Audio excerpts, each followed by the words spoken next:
Il-Partit Nazzjonalista ma jużax lil Għawdex biex jiġbed il-voti imma għandu proposti konkreti għal din il-gżira.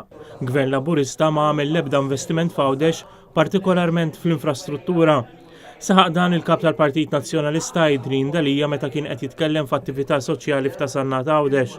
Adrien Dalija tkellem ukoll dwar l-Isptar Ġenerali ta' Għawdex u qal li l-akbar serqa li saret kien il-mod kif il-Gvern bih l-isptarijiet b'kuntratt ta' 200 miljun euro imma ħadd ma jaf lil min dawn inbijaw. Quddiem din is-sitwazzjoni, il-Partit Nazzjonalista mar quddiem il-qorti biex iwaqqa' dan il-kuntratt, imma Gvern Laburista prova jtawwal il-proċess u insista li l-proċeduri jinstemaw fis-sigriet biex ma toħroġ il-verità. Adrien Dalija tkellem ukoll dwar il-faqar fejn qal li hemm 70,000 persuna li qed jgħixu fil-faqar bl-unika proposta li għandu Joseph Muscat hi li mhux se jagħmel taxxa fuq il-fast food. Dan u insult għal dawn il-persuni għaliex Joseph Muscat irid li persuni fil-faqar jieklu ikel mhux sustanzjuż. Adrien Dalija kritika wkoll il-Gvern għal fatt li fl-iskejjel qed jingħataw xejjex u ħalib skaduti. Dalija qal li l-Partit Laburista m'għadux jirrappreżenta l-ħaddiem immissawa il-Partit Nazzjonalista li qed jirrappreżentahom.